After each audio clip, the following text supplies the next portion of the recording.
Bom, boa noite. O meu texto é sobre o sono e a insônia na psicopatologia contemporânea. E o nome provisório do texto é O Rei Está Nu. A insônia, em suas várias formas, emerge nos dias de hoje como figura forte do mal-estar da época. Tematizada sem descanso pela mídia, pelo discurso médico, nas inúmeras comunidades de insônias que vagam pela internet e nas sessões de análise, convocam o psicanalista a desdobrar sua escuta para um aquém do sono, o sono e suas pré-condições. Freud disse certa vez que o silêncio e o vazio que se ergueram ao seu redor, devido às descobertas sobre a sexualidade, o fizeram perceber que havia perturbado o sono do mundo. Sendo assim, diz ele, Robson, em minha ilha deserta, arranjei-me o mais comodamente possível. Esplêndido isolamento, não desprovido de vantagens e encantos, no qual empreende a aventura da interpretação dos sonhos e no qual nos colocamos a cada noite para dormir e sonhar, o mais comodamente possível. Para Freud, a condição para o estado de sono é uma radical retirada dos investimentos do mundo externo em proveito do próprio sujeito. O que perturba o sono? Os impulsos que se recusam ao silêncio, mesmo durante o sono, a sexualidade. Os sonhos, simultaneamente aquilo que absorve, no seu trabalho de elaboração, aquilo que poderia perturbar o sono e aquilo que o agita com suas intensidades. No despertar do século XX, Freud mergulhou nos estados limiares entre o sono e a vigília, como o estado hipnótico, os transes histéricos e os sonhos, e sua psicanálise perturbou o sono do mundo. Na mesma época, Marcel Proust inaugura o romance psicológico e sua obra Em Busca do Tempo Perdido, com 30 páginas de insônia do protagonista. O sono é nosso mestre, escreveu Proust, e aquele que dorme como uma pedra até o dia seguinte, como se estivesse morto, nunca sonhará em fazer descobertas sobre o que o sono nos ensina. No livro sobre a incapacidade de dormir, a inglesa Jacqueline Rose sugere que a psicanálise e a modernidade compartilham o desejo de ultrapassar a si mesmas, de empurrar as fronteiras da mente para além de seus próprios limites. Sua releitura da interpretação dos sonhos coloca o sono no centro do capítulo 7. Eu sou um ótimo dormidor, afirma Freud no capítulo 3. Ele saiu do desfiladeiro do sonho de Irma e agora encontra-se em terreno elevado, em plena luz do dia de uma súbita descoberta. Todos os caminhos parecem abertos. Mas, à medida que avança para uma conclusão no último capítulo, contra a ordem natural das coisas, o problema do sono parece ser aquilo que não o deixa descansar. Relegado à fisiologia no primeiro capítulo e descartado da revisão bibliográfica a que Freud se propõe, é como se o sono impusesse seu retorno. Na abertura do capítulo 7, na passagem em que se define como um explorador em esplêndido isolamento, Freud adverte que está entrando em campo desconhecido. A construção de um aparelho de sonhar, que é o próprio aparelho psíquico, não apenas mapeava fronteiras habituais, mas ampliava o território psíquico conhecido. A partir desse ponto, diz ele, será preciso prosseguir na escuridão. Todo livro é dedicado a dar à vida onírica o estatuto da psique, mas sua condição é o estado de sono. O sono opera a inativação do polo motor, invertendo o fluxo de catexias no interior do aparelho. É ele que adormece, embora parcialmente a censura, e por isso a atração do recalcado pode se impor.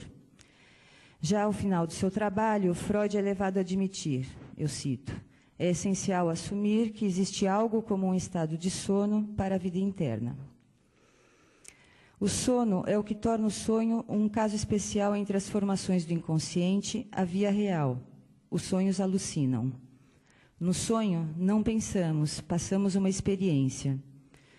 O desejo busca tornar-se real, tomar vida na mente e o faz com uma vivacidade sensorial brutal. A elaboração onírica, diz Freud, não pensa, não calcula, não julga de nenhuma forma. Isso, em grande medida, é atribuído ao estado de sono, que põe um fim à autoridade do eu. A licenciosidade e liberdade dos sonhos decorre da inibição do sistema dominante, impondo a regressão temporal pela qual a criança, que deseja sem escrúpulos, se manifesta no sonhador. O desejo irresistível do sonhador é desejar. Mais do que tudo, diz Jacqueline Rose, desejamos ser despojados da inibição e da vergonha. Nessa época, Freud instruía os pacientes a deitar-se e fechar os olhos, uma tentativa de mantê-los suspensos no limite do sono, produzindo a mesma distribuição de energia da condição presente minutos antes de se adormecer. Mesmo abandonando a hipnose em proveito do acesso às resistências, o semissono, em oposição à passagem ao ato, pode ser visto como o precursor e modelo da tensão flutuante e da tensão livre. É favor fechar os olhos, diz o aviso no sonho que sucedeu o funeral do pai de Freud. O que pode acontecer quando fechamos os olhos? Quando privilegiamos a via do sono, a escuridão pode ser menos uma metáfora do que medo real, um terror noturno que nos assalta no meio da noite. Medo do pesadelo e suas proporções ilimitadas, exageradas, monstruosas, medo de cair para trás na regressão, nas quedas no vazio ou sobressaltos do semissono, medo da paralisia motora que nos acomete em certos sonhos, retratando o próprio estado de sono. Meus olhos cegos, minha boca selada, meu corpo despido, escreveu Proust. O medo ainda de não acordar, já que o sono nos remete ao estranho da morte. O sonho, diz Freud, é elaborado em reação a tudo que está presente e ativo na psique dormente. Não há descanso para quem dorme, o sono é sempre parcial. Fundamentalmente, o que está reprimido no sistema não obedece ao desejo de dormir. Na tese que se tornou o paradigma das relações sono-sonho, Freud faz do sonho seu guardião, mais que seu perturbador. É o trabalho da elaboração onírica que deforma ou transforma simbolicamente os impulsos que não cedem ao desejo de dormir num desejo realizado, colocando o sonho a serviço do sono e do princípio do prazer. Por um momento, é como se pudéssemos voltar a dormir sossegados. Mas, logo Freud se depara com a questão dos pesadelos. Se ele ainda é uma tentativa de realização de desejo, mesmo ocasionando desprazer, é porque a transação entre os sistemas é problemática, ela deixa restos. Quando dois desejos são incompatíveis, diz Freud, o desejo inconsciente pode ressoar sobre o pré-consciente com tanta violência que o sonho pode assumir uma outra função, a de dar prontamente um fim a este, como um guarda noturno que primeiro afasta as perturbações, mas, frente a um grande perigo, cumpre seu dever, dando um alerta que acorda os moradores. Como sabem os insones, o sono não depende da vontade. Nossos olhos se fecham não porque decidimos dormir, mas porque o sono chega. A frase de Proust, o sono é nosso outro mestre, nos lembra que o sono nos domina, ele nos faz sucumbir. Muitos autores assinalam essa posição paradoxal do insone na relação com seu sono. Alerta, consciente, hipervigil. Assim mesmo, insiste Freud, temos o desejo de dormir. Atribuído ao eu, ao pré-consciente, o desejo de dormir corrobora decisivamente na formação do sonho, emprestando seu apoio ao desejo inconsciente. Todo sonho bem-sucedido é a realização desse desejo, diz Freud, o desejo universal, constante e invariavelmente presente. Se o desejo de dormir é um conceito enigmático, porque desejo e não necessidade, é porque introduz o paradoxo de um sistema que consente no seu próprio desinvestimento. Mais tarde, o desejo de dormir é incorporado à ideia de um regresso ao narcisismo primitivo, ao estado de não perturbação e quietude intrauterina. O sono passa a ser entendido como um mergulho regressivo nas águas fusionais e nirvânicas dos inícios da vida. Assim como a criança se recusa a dormir para brincar mais um pouco, o sonho é o que se recusa a regredir até esse estágio, abrindo uma brecha no narcisismo absoluto. Em termos econômicos, o sonho se opõe à abolição completa da tensão, reavivando as trilhas das primeiras experiências de satisfação, que incluem tensão e apaziguamento. Os traçados sonográficos mostram que o sonho corresponde a um despertar dentro do sono, a atividade cerebral apresentando um padrão de ondas rápidas próximo à vigília, sucedendo o sono profundo, de ondas lentas, o silêncio psíquico mais completo. Para Fedidá, a fórmula do sonho como guardião do sono fundou uma psicopatologia do sono que subestima as vicissitudes do processo de adormecimento. A questão crucial quanto ao adormecimento se refere às possibilidades de entrega do sujeito a uma regressão radical, na qual o próprio eu se dilui e desfaz pela renúncia aos laços e aquisições da vigília, entre elas as próprias aquisições identificatórias das quais é feito. Flutuação, afundamento, vertigens, alterações táteis, visuais, sonoras.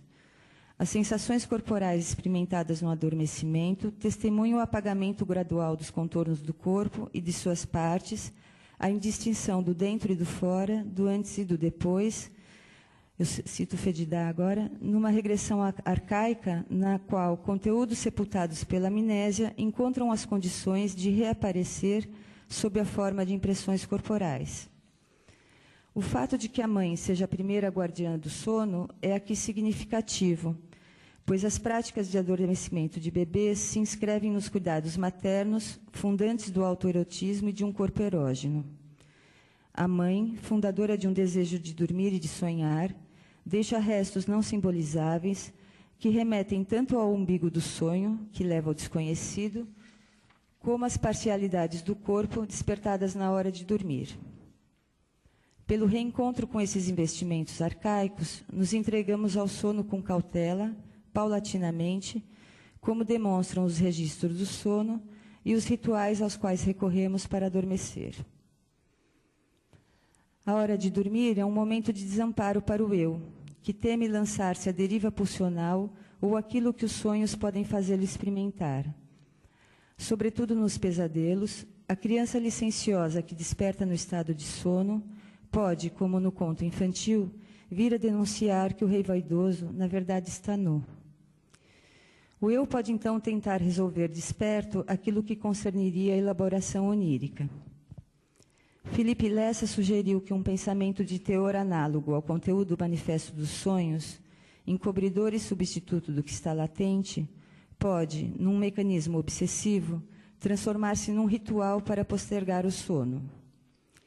Nessas insônias torturantes, a renúncia ao sono parece antecipar o castigo dos pesadelos que procura evitar, podendo nas insônias crônicas chegar à compulsão masoquista, remetendo à ideia freudiana de que, nos pesadelos, quem goza é o superego.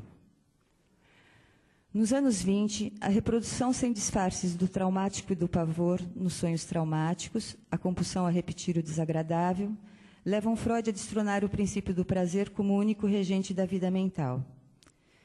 O caso de um sonho que não chega a sê-lo, pelo fracasso da transformação dos traços minêmicos em sua realidade traumática num desejo realizado, indica que a renúncia ao sono refere-se tanto ao medo de sonhar como ao medo de não sonhar. Ao final de sua obra, o sonho é ainda uma tentativa de preservar o sono mediante a realização de um desejo, mas pode falhar. As contribuições da psicossomática se referem a falhas radicais da função onírica, cujos casos modelares são o terror noturno e o sonambulismo. O terror noturno, que Freud inclui entre as neuroses atuais, é um súbito ataque de angústia indizível em meio ao sono, uma experiência de puro horror que não deixa traços de imagens ou lembranças. Não se confunde, então, com o pesadelo, cujas imagens assustadoras, excessivamente visíveis, podem ser retomadas na vigília para uma elaboração. No sonambulismo, quando um sonho deveria começar, uma atividade motora automática toma o seu lugar. Não se trata de um sonho agido, um sintoma histérico, como Freud supusera, mas, ao contrário, algo próximo a uma pura descarga motora.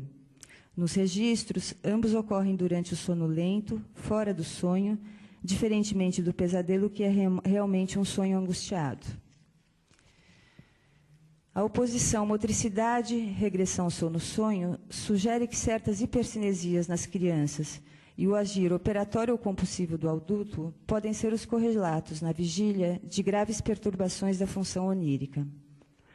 Estamos no campo de manifestações aquém do princípio do prazer, que escapam à definição clássica do sintoma neurótico. Em outros trabalhos, me ocupei dos processos pelos quais, nas relações com a mãe, se desenvolve gradualmente na criança a capacidade de dormir e de sonhar, que se confundem com a própria constituição de um espaço psíquico. Nos rituais de adormecimento do bebê, destaquei os elementos sensíveis, materiais e corpóreos, e neles a importância do ritmo e da repetição. A atividade pulsional rítmica que a mãe, a partir de sua pulsionalidade, desempenha junto ao bebê, se expressa no embalo, na ritmação da voz que entoa um acalanto, nas suas indas e vindas.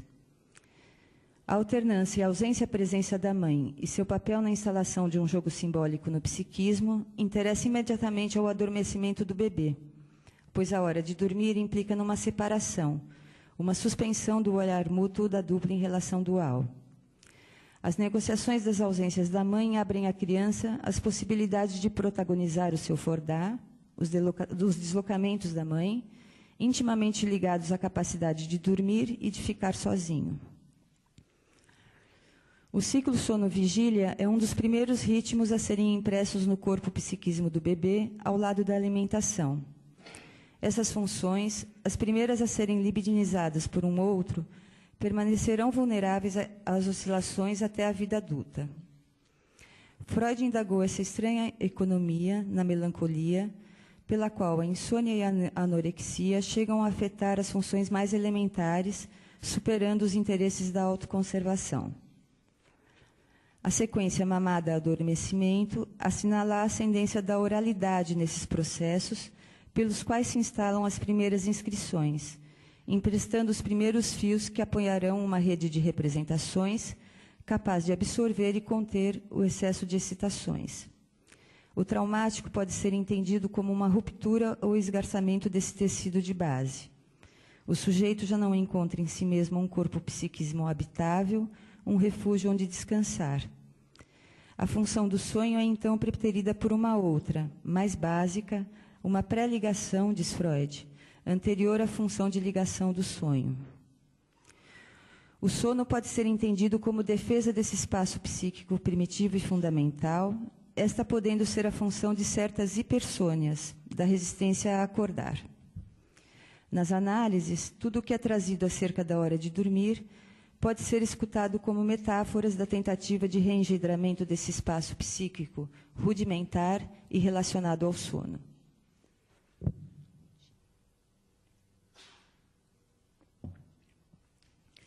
O papel fundador de um outro materno do sono, como um lugar e um tempo reparadores, indica que a espera vigilante pelo sono pode espreitar um objeto ausente.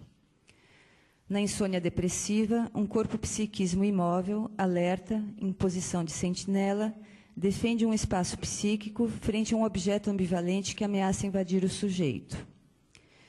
Mas o próprio sono pode ser esperado como um objeto de amor, remetendo ao objeto das primeiras satisfações, da qual aqui nenhum companheiro de cama, real ou fantasístico, parece receber uma prefiguração.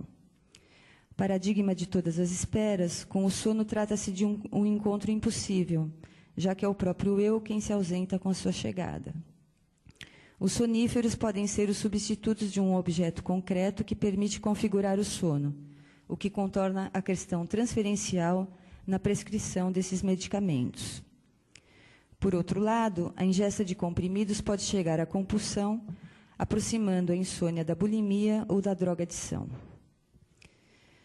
Na modernidade a que Freud pertenceu, o espírito insone, o desassossego, concernia a capacidade de fazer das noites ocasião de encontro com um pensamento diferente do diurno e criar a partir desses restos noturnos. Sintoma, tentativa de cura ou modo de subjetivação. Ao contrário da criança que não dorme sozinha, o adulto pode sentir-se mais protegido quando os outros fecham os olhos, numa estranha inversão do medo quando crescemos. Uma báscula do superego adormece o sensor, em proveito de um outro noturno benevolente, e das angústias noturnas brota um pensamento banhado pelos processos primários, do qual podemos nos beneficiar na vigília. No entanto, a marcada extroversão e a rasa espessura subjetiva do sujeito contemporânea parecem pouco propícias quer ao recolhimento, quer ao repouso, quer à regressão nas formas sono-sonho. Quem deita para dormir precisa encontrar uma rede representativa que o embale e ampare. Boa noite, tecla uma certa menina de roxo, de 14 anos, aos colegas virtuais da comunidade Clube da Insônia. Estou indo encontrar meu melhor amigo, o Lexotan. Cuidado, diz outra, ele pode se tornar seu inimigo de tarja preta. Mas eu desaprendi a dormir, diz um terceiro. Tem que ter receita? As comunidades virtuais de insones, frequentadas sobretudo por jovens, revelam uma geração que anseia dormir, talvez sonhar, sem saber como. A tônica é a troca de informações sobre os inúmeros hipnóticos disponíveis no mercado. A conexão em rede com amigos virtuais, objetos ocasionais, nem fantasísticos nem reais, não chega a substituir eficazmente a malha psíquica tecida paulatinamente com outros investidos amorosamente. Ao lado das insônias neuróticas, hoje, as crises de pânico noturnas, o sono sem sonho do normótico, os distúrbios do sono precoces do bebê e da criança, as insônias crônicas manejadas com hipnóticos, esboçam uma clínica que se volta para situações aquém do princípio do prazer e do sonho, colocando os desafios de manejo das condições da constituição do sujeito como sujeito sonhador. Obrigada.